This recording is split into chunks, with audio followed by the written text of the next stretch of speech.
Sehingga ada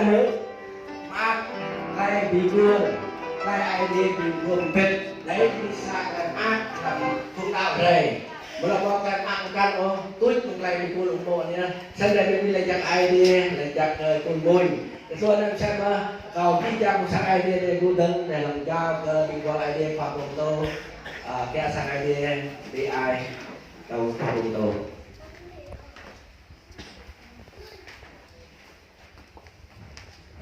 DID còn yang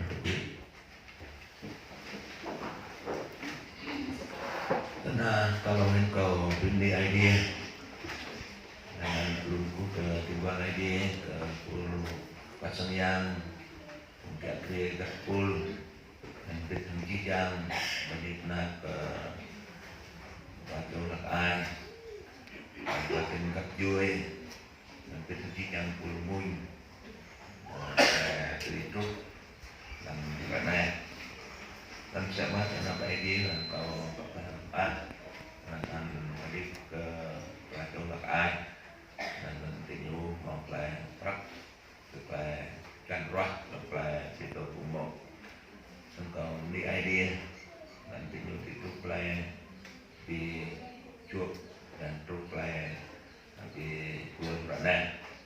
dan tetap làm la hai thì nó bảo ra làm ơn nè để cái thôi làm ơn lại làm ơn là làm cái nhân từ ra là việc lại làm ơn dan cái tim di idea sana lo pada sana berkumpul kudu dijang pertama quay di lúc tak ở dijang tumrai